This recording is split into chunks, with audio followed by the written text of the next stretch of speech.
प्रमुख प्रतिपक्षी एमाले यही असोज 15 र 16 मा विधान महाधिवेशन गरी भावी योजनालाई अनुमोदन गरेको छ।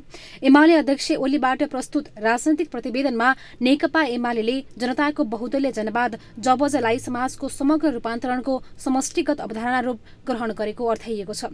विधान महाधिवेशनमा 2051 मा बनेको एमालेको अल्पमतको सरकारले कार्यान्वयन गरेका प्रगतिशील सुधारका कामले जबजलाई समाजमा थप स्थापित गरेको ओलीले प्रस्ताएका छन्। जनताको बहुदलीय जनवादको मार्गदर्शनमा समाजवादका आधार निर्माण गर्ने अभिभारा छ। अभिभाराहरू पूरा गर्ने हाम्रो यात्रामा खडा भएका माथि उल्लेखित चुनौतीहरूको सामना गर्नु र तिनलाई पराजित गर्नु पर्नेछ। 9 राष्ट्रिय महाधिवेशनले विश्लेषण गरेका जस्तै छ, तर यस बीचमा केही नयाँ घटना र प्रवृत्तिको भने विकास भएको छ। जबजलाई एमाले आफ्नो मार्गदर्शक सिद्धान्तको रूपमा अंगीकार गरेको छ। जबजलाई विश्व कम्युनिस्ट आन्दोलनमा परिवर्तित परिस्थितिमा मार्क्सवादको रचनात्मक प्रयोगको रूपमा पनि अर्थाइएको छ। प्रतिस्पर्धाबाट श्रेष्ठता हासिल गर्न आवधिक रूपमा जनताबाट अनुमोदित हुनुपर्ने यसको मूल चरित्र हो।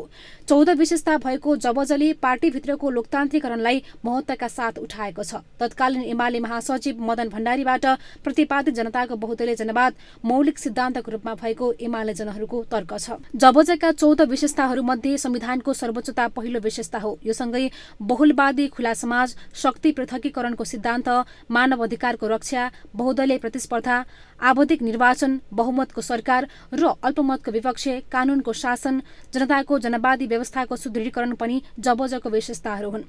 जबजको पहिलो विशेषता संविधानको सर्वोच्चतालाई नै ओलीको पछिल्लो कार्यकालमा गला निमुट्ने काम भयो। निवर्तमान प्रधानमन्त्री समेत रहेका ओलीले जबजले भनेको पहिलो विशेषतामै हमला गरेर संविधान मास्न उद्यत भएका थिए। यसले जबजको सिद्धान्त र व्यवहारबीच असंगतिलाई प्रष्ट देखाइदियो।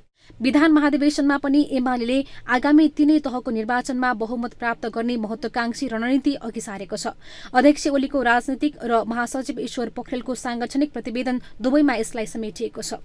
यद्यपि नीतिमा जे कुरा लेखिए पनि व्यवहारमा भिन्न गर्ने प्रवृत्ति एमालेभित्र पनि उत्तिकै छ। सत्ता, शक्ति र सम्पत्तिकै लागि विचारलाई धुली साथ बनाउने प्रवृत्ति झाँकिएको विश्लेषकको टिप्पणी छ। अब एमाले त पुरा सत्ताको पार्टी, यो कुनै किसिमको यो सिद्धान्त भन्ने कुरो छैन। हेर्नुहोस् कि माधव नेपाल र ओलीको बीचमा झगडा पनि पावर सेयरिङकै विषयलाई लिएर भयो। जसले जति जे भने पनि उहाँ माधव नेपालहरूले यो प्रतिगमन भयो भन्नु र ओलीमा काम गर्न दिएनन्, मैले चाहिँ यसो गर्न लागेको थिएँ, धुन्दान गर्न लागेको थिएँ भन्ने सबै कुरा बाहिर पब्लिक कन्जम्सनको लागि भन्ने हो।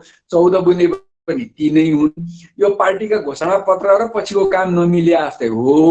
अब यो भनेको उहाँहरूको गुटलाई म्यानेज गर्न नसकेको, पार्टीभित्रको व्यवस्थापन गर्न नसकेको र पार्टीमा सत्तामा कसको हालिमुहाली हुने भनेको एउटाले सत्ता पाएपछि अर्को विरोधी हुने प्रक्रियाको रोग त्यो पार्टी दलमा छ। बुर्जुवा कथित बुर्जुवा दलमा जस्तै।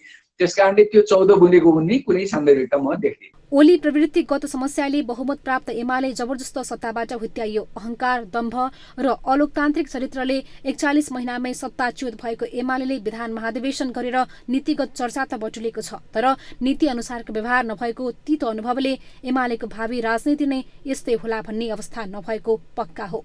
ग्लोबल टेलिभिजन राजनीतिक ब्युरो।